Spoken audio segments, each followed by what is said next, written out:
Duties of shot firer कितना number regulation में दिया हुआ है, पहले बताओ। ड्यूटीज ऑफ शॉट फायरर कितने नंबर रेगुलेशन में दिया हुआ है?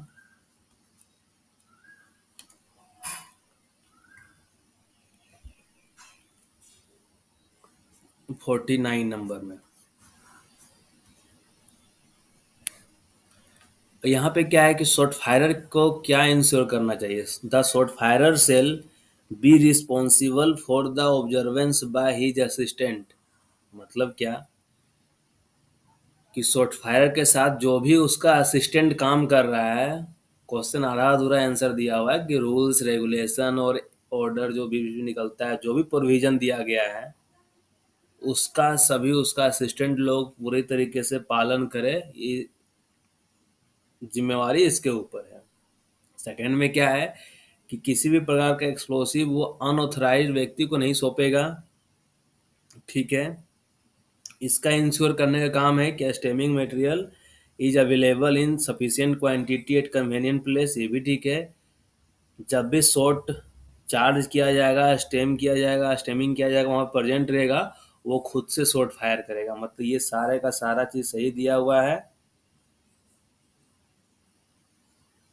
तो ऑल ऑफ द एबव हो गया। देखो, जब पता रहेगा कि हाँ इसका ये ड्यूटी है, तो खुद समझ में आ जाए कि चलो ये नोट वाला क्वेश्चन नहीं पूछ रहा है। ठीक है, मतलब ये उसका ऑप्शन नहीं होना चाहिए। एक ही क्वेश्चन था। ये ड्यूटीज ऑफ सपोर्ट मैन, ये जो सपोर्ट्स मैन के बारे में कितने नंबर रेगुलेशन में दिया हुआ है? ये दिया हुआ है 50 नंबर रेगुलेशन में। तो सपोर्ट्स मैन का क्या ड्यूटी है? Carry out the orders of the manager, assistant manager, overman, sardar और other competent person with respect to the securing of roof sides and other working places. सही है, था ना कि सुपीरियर ऑफिशियल के आदेशानुसार। तो सुपीरियर ऑफिशियल इसका इशारा हो सकता है। मैनेजर, असिस्टेंट मैनेजर, ओवरमैन, सरदार, कॉम्पिटेंट पर्सन की रूफ साइट्स और अदर वर्किंग प्लेस को किस तरह की सिक्योर करना है, तो जो जो ये सब दिशा निर्देश देगा उसके अकॉर्डिंग वो एक्ट करेगा। Ensure placement of support are strictly in accordance to the support plan. Support plan के तहत ही एकदम सपोर्ट को लगाएगा। रिपोर्ट टू द सरदार और other competent person any shortage of the support material. ये भी है। ये रिस्पॉन्सिबल रहेगा कि किसी भी प्रकार का would cuttings below ground working में ना रहे, इसके लिए भी रिस्पॉन्सिबल है। क्या हो जाएगा इसका भी answer? All of the above हो जाएगा। अब 76 नंबर क्वेश्चन है। ये जो अटेंडेंट होता है मेन मैकेनिकल वेंटिलेटर का, ये रेगुलेशन नंबर 51 में दिया हुआ है। क्या दिया हुआ है यहाँ पे कि जो पर्सन इंचार्ज रहेगा मेन मैकेनिकल वेंटिलेटर, मतलब पंखा खलासी, वो क्या करेगा कि वेंटिलेटर, पंखा मतलब मैनेजर के द्वारा जो फिक्स्ड स्पीड है उसी स्पीड में पंखा को चलाएगा वो। नेक्स्ट क्या है, एग्जामिन द मशीनरी और ऑब्जर्व करेगा water gauge speed indicator at every hour, कि प्रत्येक घंटे में वो कितना वाटर गेज डेवलप हो रहा है, किस स्पीड से चल रहा है, प्रत्येक घंटे में नोट करेगा। और यही जिम्मेवारी वेंटिलेशन ऑफिसर का एक दिन में कम से कम एक बार चेक करने का रहता है, once at least in every day. जब तक वो अपने रिलीवर के द्वारा उसको रिलीव नहीं किया जाएगा, तब तक वो छोड़ेगा नहीं। और क्या है लास्ट में? All of the above. तो इसका भी ऑप्शन क्या हो जाएगा? All of the above. जो अटेंडेंट रहेगा मेन मैकेनिकल वेंटिलेटर का, वो इमीडिएटली रिपोर्ट करेगा सुपीरियर ऑफिशियल को in case of any stoppage. अगर पंखा मान लो अचानक से बंद हो जाता है, किसी पर अगर डैमेज होता है, किसी पर अगर डिफेक्ट हो जाता है, किसी पर अगर डिरेंजमेंट हो जाता है तो उस केस में, या अनयूजुअल वेरिएशन वाटर गेज में मिलेगा तो उस केस में, या कुछ वैसा अनयूजुअल सर्कमस्टांसेज जो उसके नोटिस में आता है तो उस केस में ऑल ऑफ द एबव। यहाँ पे भी ऑल ऑफ द एबव हो जाएगा। अब है कि लैंप रूम इंचार्ज, जो रेगुलेशन नंबर 52 में दिया हुआ है कि लैंप रूम इंचार्ज का क्या ड्यूटी बनता है। इसका ड्यूटी है कि प्रत्येक जितने प्रकार का लैंप है जो सेफ्टी लैंप रूम में रखा गया है वो प्रॉपरली मेंटेन्ड हो। सेफ्टी लैंप रूम को एकदम क्लीन नीट एंड टाइडी रखना इसी का जिम्मेवारी है। फायर एक्सटिंग्विशर जो सेफ्टी लैंप रूम में है वो गुड कंडीशन में हो और रिडली अवेलेबल फॉर यूज हो, मतलब जब जरूरत पड़े तुरंत यूज करने के लायक हो, मतलब तुरंत मिल सके। अब प्रत्येक पर्सन जो भी बिलो ग्राउंड माइंस में जा रहा है लैंप के साथ, तो कम से कम पूरे शिफ्ट तक उसका लैंप जले, तो ये भी इंश्योर करने का जिम्मेवारी, मतलब साफ सुथरा हो। नीट एंड टाइडी मतलब साफ सुथरा, तो ये भी हो जाएगा, ऑल ऑफ द एबव हो जाएगा। ड्यूटीज ऑफ सर्वेयर ये रेगुलेशन नंबर 53 में। The duties of surveyor does not include, क्या इंक्लूड नहीं करेगा, signing the plan in section, तो साइन तो करेगा। Making entries, making entries in the record book regarding the facts, जब भी क्या था, कौन सा सर्वे बोलते हैं इसको, जो 120 मीटर तक वाले में है ना, फुल फैक्ट जो एक तरीके से रहता है वो लिखना है, ये भी करना उसका काम है। इमरजेंसी प्लान बनाना ये सर्वेयर का ड्यूटी में नहीं आता है। प्लान एक्यूरेट हो ये इसका जिम्मेवारी होता है, एक्यूरेट सर्वे लेवलिंग हो इसका जिम्मेवारी होता है। ये इमरजेंसी प्लान बनाने का जिम्मेवारी इसका नहीं होता है, ठीक है।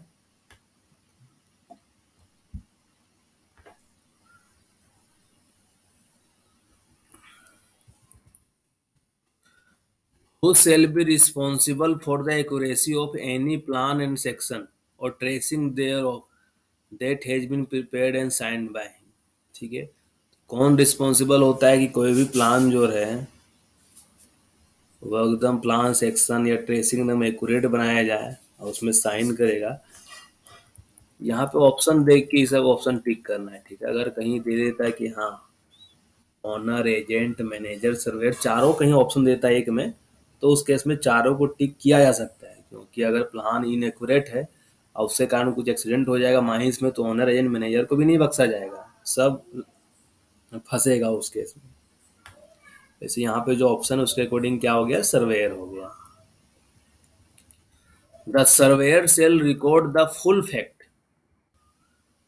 ठीक है।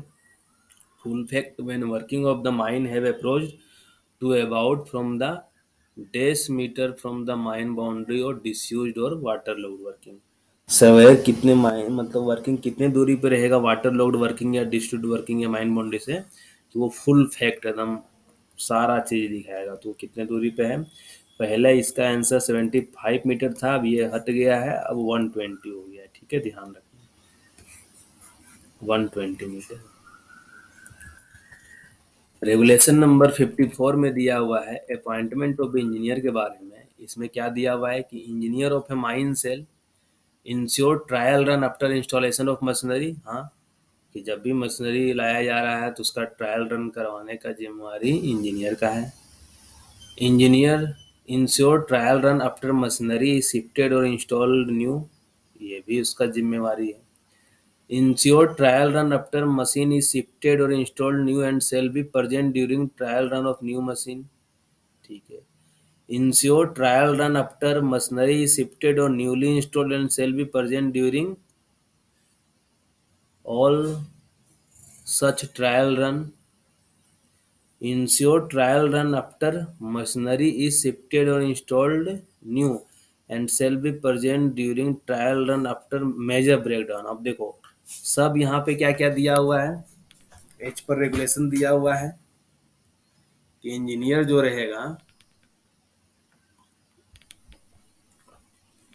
Engineer of a mine shall मतलब ट्रायल रन से रिलेटेड वाला चीज है ना, इसमें से कौन सा ऑप्शन गलत है।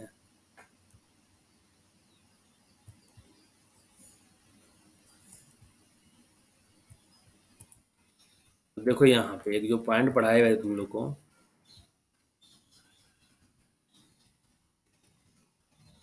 यही इंजीनियर ये 56 हो गया ना, इंजीनियर का है ना। देखो इस पॉइंट को, when any machinery is shifted, जब किसी मशीनरी को शिफ्ट किया जा रहा है या किसी न्यूली इंस्टॉल्ड है मशीनरी, तो इंश्योर क्या करना है कि गिवन उसको यूज में लाने से पहले ट्रायल रन देना है, और वो उस ट्रायल रन के दौरान प्रेजेंट रहेगा, and shall be present during every such trial run. तो ये एक है। तो इसके अकॉर्डिंग यहाँ पे आंसर सर्च करो।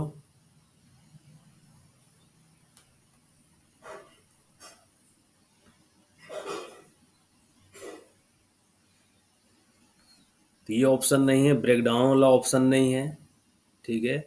Ensure trial run after installation of machinery, तो ये जो डी ऑप्शन है कि ensure trial run after machinery is shifted, और मशीन जो अगर न्यूली इंस्टॉल्ड है और वो उस मशीन के ट्रायल रन के दौरान वो प्रेजेंट रहेगा। Ensure trial run after machinery is shifted और न्यूली इंस्टॉल्ड। अच्छा देखो यहाँ पे क्या है लैंग्वेज, ये न्यूली इंस्टॉल्ड लिखा हुआ है, यहाँ इंस्टॉल्ड न्यू लिखा हुआ है, ठीक है। देखो तुम छोटा सा ये क्वेश्चन उतना मजेदार को देखो, ये न्यूली इंस्टॉल्ड है ना। तो अब देखो यहाँ पे ये क्वेश्चन को बहुत डिफिकल्ट थोड़ा सेट किया है, ठीक है। न्यूली इंस्टॉल्ड है, मतलब तुम सेम लाइन खोजना, कौन लाइन कहाँ है। व्हेन एनी मशीनरी शिफ्टेड और newly installed, when any machinery is shifted और newly installed and shall be present during, तो इसका ऑप्शन क्या हो जाएगा, इसका ऑप्शन डी हो जाएगा। आ रहा है समझ में सभी को कि जब भी कोई मशीनरी शिफ्ट किया जाएगा या न्यूली इंस्टॉल किया जाएगा, तो उस केस में ensure trial run after machinery shifted और न्यूली इंस्टॉल्ड, ठीक है।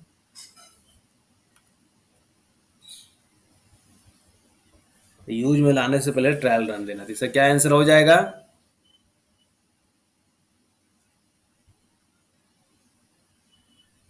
हाँ हाँ, इंजीनियर का ड्यूटीज ही पूछ रहा है।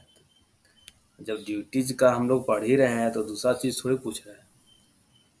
तो वही है ना, ये लाइन देखो ना, ये जो लाइन है वही लाइन के बारे में दिया है।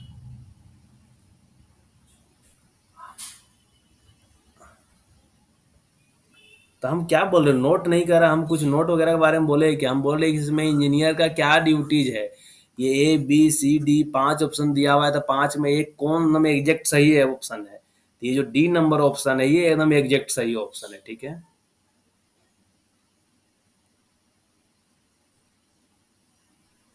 ये ऑप्शन सही है, बाकी क्या है, बाकी सारा ऑप्शन गलत हो गया। क्लियर है सभी को। हाँ या ना, कुछ तो बोलो। सब एकदम शांत हो गए हो।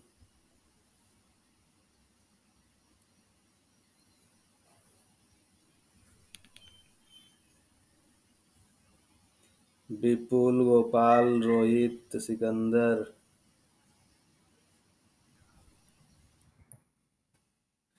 अब बैंक्समैन ऑन सेटर के बारे में आ जाओ।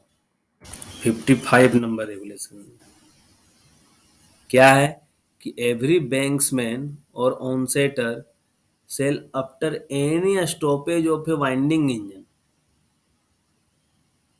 कि वाइंडिंग इंजन मैन का रिपेयर या किसी अदर काउच के कारण से कितने समय से अधिक समय तक अगर वो बंद रहता है, तो किसी भी पर्सन को केज में अलाउ नहीं किया जाएगा चढ़ने उतरने के लिए, जब तक कि कम से कम उसका एक कंप्लीट ट्रिप जो है ना अप डाउन ना किया जाए। तो क्या था कि 2 घंटे से ज़्यादा समय के लिए अगर बंद रहता है, ब्रेक डाउन रहता है किसी भी रीजन से, तो उस केस में जब तक कि वन कंप्लीट ट्रिप ना हो अप एंड डाउन, तब तक किसी भी व्यक्ति को चढ़ने नहीं दिया जाएगा। तो 2 and 1 हो गया ऑप्शन सी।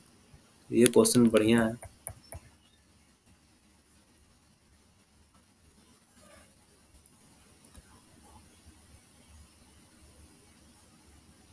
ये लोकोमोटिव ड्राइवर का ड्यूटी कितने नंबर रेगुलेशन में दिया हुआ है।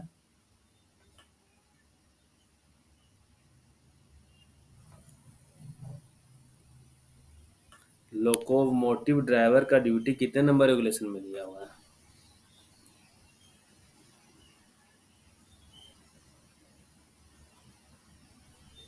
ये 100 क्या बोल रहे हो यार।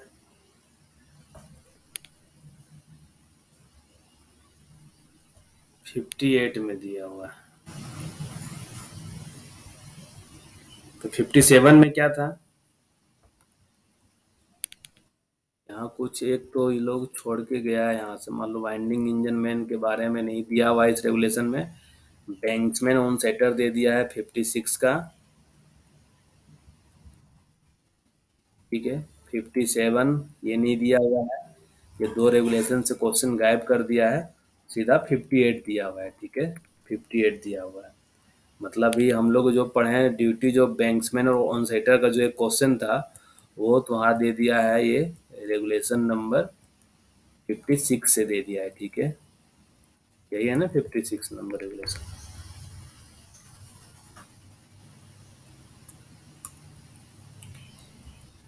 क्या है, जो लोकोमोटिव ड्राइवर रहेगा shall immediately report to the डेस एनी डिफेक्ट।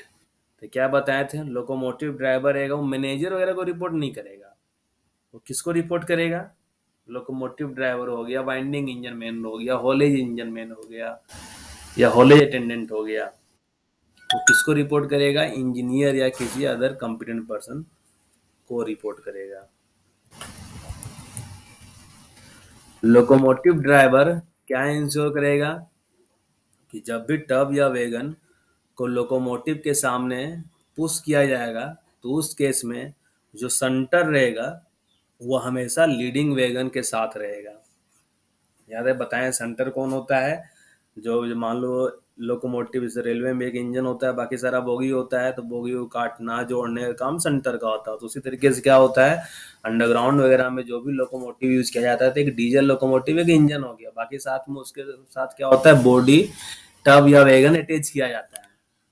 तो जो भी सेंटर रहेगा जब मैनुअली उसको पुश किया जाएगा, मतलब मान लो ये लोकोमोटिव है, काट के सामने से लाया जा रहा है इस तरीके से मान लो जोड़ने के लिए, तो उस केस में हमेशा जो सेंटर रहेगा हमेशा इसके साथ रहेगा, जो सबसे आगे वाला बोर्ड वैगन रहेगा उसके साथ रहेगा, तो वही सेंटर कहलाता है। अब ये हो गया ड्यूटीज ऑफ मैकेनिक फीटर, कितने नंबर में दिया हुआ है? ड्यूटीज ऑफ मैकेनिक फीटर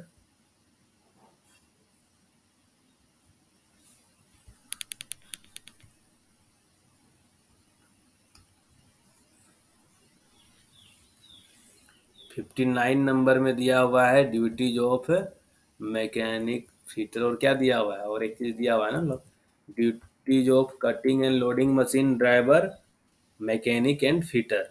तो क्या दिया हुआ है इसके बारे में कि जब भी किसी मशीन में काम करने की जरूरत रहे, अब ग्रेडियंट इतने से अधिक ग्रेडियंट पे कि उसमें इन क्या कहते हैं इफेक्टिव कंट्रीवेंस पहले लगा दिया जाएगा कि मशीन पीछे की ओर ना भागे। तो इसके लिए क्या था कि 1 in 5। ध्यान रखना, एक डाटा वेस्ट क्वेश्चन है, इंपॉर्टेंट क्वेश्चन है ये।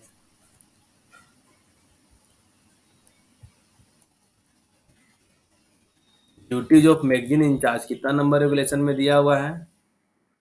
ये जो ड्यूटीज ऑफ मैगजीन इंचार्ज है, ये रेगुलेशन नंबर कितना में दिया हुआ है?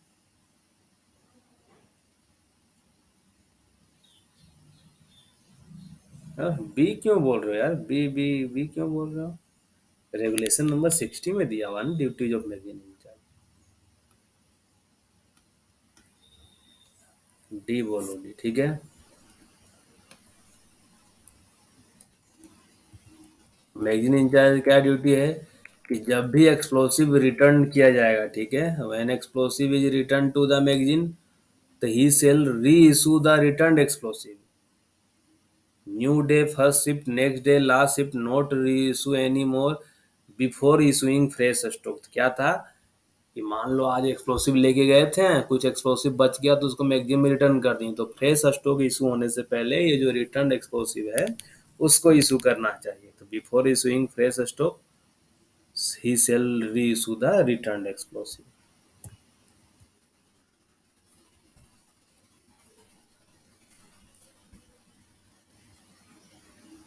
क्वेश्चन बहुत इजी है, फिर पढ़ने के बाद, नहीं पढ़ोगे तो फिर टफ है। If after the commencement of A shift, ठीक है, शिफ्ट स्टार्ट हो गया और कोई भी ऑफिशियल है कॉम्पिटेंट पर्सन वो अपना अटेंडेंस रजिस्टर में रिकॉर्ड नहीं करवाया है, तो अटेंडेंस क्लर्क 2 घंटे के अंदर वो रिपोर्ट किसको करेगा राइटिंग में? तो मैनेजर को करेगा, असिस्टेंट मैनेजर को करेगा, या शिफ्ट इंचार्ज जो भी रहेगा, अदर ऑफिशियल इंचार्ज, उसको करेगा। तो ये ऑप्शन हो गया। और other official in charge of the shift लिखना चाहिए, ठीक है। मैनेजर, असिस्टेंट मैनेजर और other official in charge of the shift, तो ऑप्शन ये हो गया।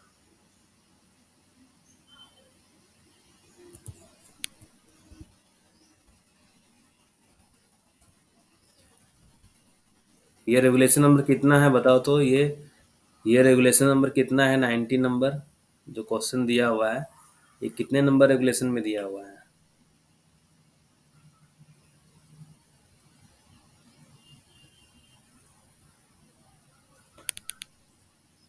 अभी जस्ट पढ़े हैं, 63 नंबर रेगुलेशन में दिया हुआ है। क्या है कि डंपर स्टार्ट करने से पहले वो जो भी मशीन का सिस्टम है, सब सिस्टम है, प्रोटेक्टिव डिवाइसेज है, सब कुछ चेक करेगा, रिकॉर्ड मेंटेन करेगा प्रत्येक इंस्पेक्शन का। जो ट्रांसपोर्ट रूल है 109 नंबर रेगुलेशन में दिया हुआ है, उसका एकदम स्ट्रिक्टली वो फॉलो करना है। और शिफ्ट के अंत में वो डंपर का क्या कंडीशन है उसका रिपोर्ट वो बाउंड पेज बुक में लिखना है। तो ऑल ऑफ द एबव हो गया।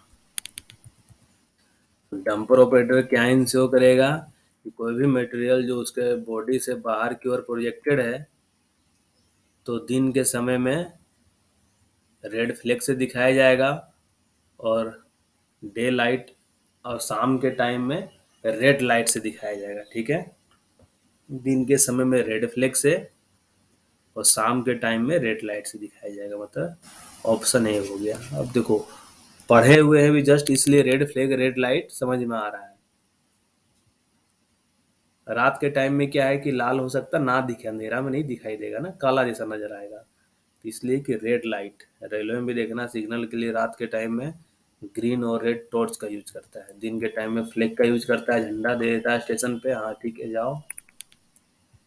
Match the following. Manager, match the following में क्या है, इधर क्या क्या दिया है? Manager, assistant manager, safety officer, ventilation officer. इधर क्या दिया हुआ है? ऑर्गेनाइजिंग सेफ्टी वीक, ये सेफ्टी ऑफिसर का काम है। Ensure correct seating of auxiliary fan below ground, ये वेंटिलेशन ऑफिसर का काम है। Inspection of mine working at least 4 days in a week, ये मैनेजर का काम है। To C that in the part of the mine assign to him, जो भी वर्क है according to provision of the act किया जाए, ये असिस्टेंट मैनेजर है। मतलब क्या हो गया? पी का 3 हो गया, क्यू का 4 हो गया, आर का 1 हो गया, एस का 2 हो गया। मतलब 3 4 1 2, जो भी ऑप्शन है 3 4 1 2 वो तुम्हारा सही हो गया। मतलब ऑप्शन बी जो लग रहा है 3 4 1 2 सही ऑप्शन है।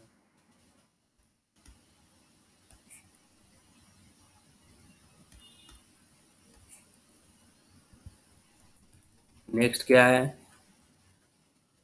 इधर दिया हुआ है कि duties and responsibility of manager, ये रेगुलेशन नंबर 43 में है। ड्यूटीज एंड रिस्पॉन्सिबिलिटी ऑफ सरदार, ये रेगुलेशन नंबर 47 में है।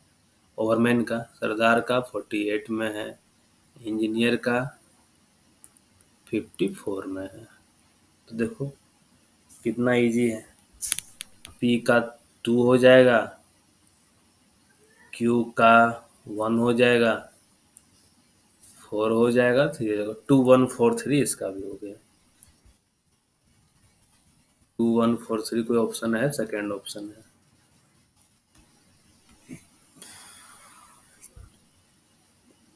Match the following. Duties of competent person,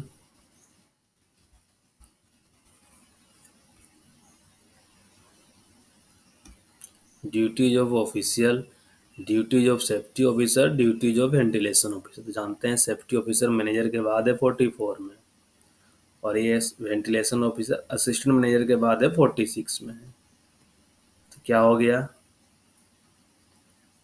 are का देख लो, आर का 4 हो गया,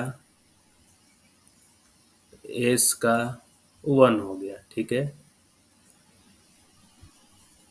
कॉम्पिटेंट पर्सन कितने नंबर में था? 37 में ओनर था, 38 में मैन्युफैक्चरर सप्लायर, 39 में क्या बोलते हैं कॉन्ट्रैक्टर, 40 में पर्सन एम्प्लॉयड, 41 में कॉम्पिटेंट पर्सन, 42 में ऑफिशियल, यही था ना। तो ड्यूटीज ऑफ कॉम्पिटेंट पर्सन ये 2 हो गया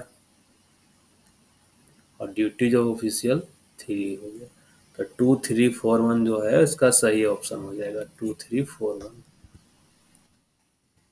मैच द फॉलोइंग, बताओ, तुम लोग बताओ। सेफ्टी ऑफिसर है, वेंटिलेशन ऑफिसर है, लोकोमोटिव ड्राइवर है, मैगजीन इंचार्ज है।